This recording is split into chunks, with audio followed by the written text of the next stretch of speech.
ಪುತ್ತೂರು ಸಾಹಿತ್ಯ ಮತ್ತು ಸಾಂಸ್ಕೃತಿಕ ಚಟುವಟಿಕೆಗಳ ಗಂಡುಮೆಟ್ಟಿನ ನೆಲ. ಈ ನೆಲದಲ್ಲಿ ಹಲವು ಸಾಹಿತ್ಯ ಕೃತಿಗಳು ಹುಟ್ಟಿಕೊಂಡಿವೆ.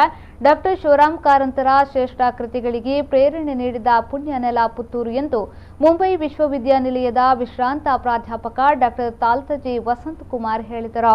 ಅವರು ಪುತ್ತೂರು ಸಾಹಿತ್ಯ ವೇದಿಕೆಯ ಆಶ್ರಯದಲ್ಲಿ ನಗರದ ಪುರಭವನದಲ್ಲಿ ಆಯೋಜಿಸಲಾಗಿದ್ದ ಸಾಹಿತ್ಯ ಸಂಭ್ರಮ 2018 ಉದ್ಘಾಟನೆ ನೆರವೇರಿಸಿ ಮಾತನಾಡಿದರು.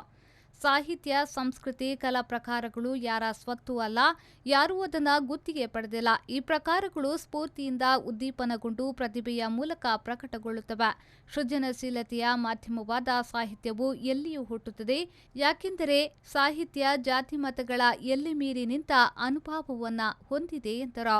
ಬಹುಮುಖತೆ, ಒಂದು ಬಹುಳತೆ ಇಲ್ಲಿ ಇದೆ ಎನ್ನುವುದನ್ನು ಸೂಚ್ಯವಾಗಿ ಅವರು ಹೇಳಿದ್ದಾರೆ. ಇದು ಮುಂದಿನ ದಿವಸಗಳಲ್ಲಿ ಇನ್ನಷ್ಟು ಮತ್ತಷ್ಟು ಪ್ರವರ್ಧಮಾನಕ್ಕೆ ಬರಬೇಕು ಅಂತ ನಾನು ಆಶಿಸ್ತೇನೆ.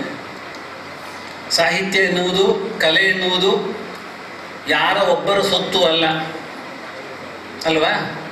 ಕಲೆ ಸಾಹಿತ್ಯ ಎನ್ನುವಂಥದ್ದಕ್ಕೆ ಯಾರೂ ಗುತ್ತಿಗೆ ವಹಿಸಿಕೊಳ್ಳುವುದಕ್ಕೆ ಸಾಧ್ಯ ಇಲ್ಲ. ಕಲೆ ಸಾಹಿತ್ಯ ಎನ್ನುವುದನ್ನು ಯಾರೂ ತರಬೇತು ಕೊಟ್ಟು ಉದ್ದೀಪನಗೊಳಿಸುವುದಕ್ಕೆ ಸಾಧ್ಯ ಇಲ್ಲ.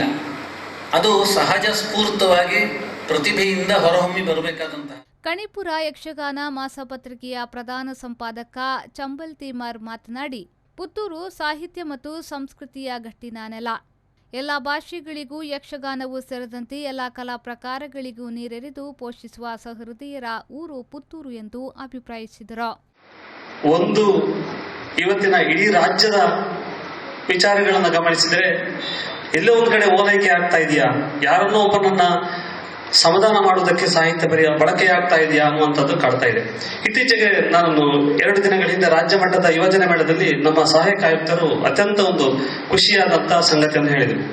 ಏನಂದ್ರೆ, ಈ ಸಾಹಿತ್ಯ ಅನ್ನುವಂಥದ್ದು ವ್ಯಕ್ತಿಗೆ ಖುಷಿ ಕೊಡ್ತಾರೆ, ಖುಷಿ ಕೊಡಬೇಕು, ಮತ್ತು ಆ ಖುಷಿಯನ್ನು ಹಂಚಿಕೊಂಡಾಗ ಅದೇ ದೊಡ್ಡ ಸಾಹಿತ್ಯವಾಗ್ತವೆ ಅಂತ ಹೇಳಿದರು. ವೇದಿಕೆಯಲ್ಲಿ ಗೌರವಾಧ್ಯಕ್ಷ ಕಿಶೋರ್ ಕುಮಾರ್ ಪುತ್ತೂರು, ವೇದಿಕೆಯ ಅಧ್ಯಕ್ಷ ಕೆ ಗೋಪಾಲಕೃಷ್ಣ ಭಟ್ ಕಟ್ಟತಿಲ, ಕಾಸರಗೋಡು ಅಸ್ತಿತ್ವಂ ಪ್ರತಿಷ್ಠಾನದ ಪ್ರಧಾನ ಸಂಚಾಲಕ SM ಉಡುಪ ಉಪಸ್ಥಿತರಿದ್ದರು. Anish V4 News 24/7 Puttur.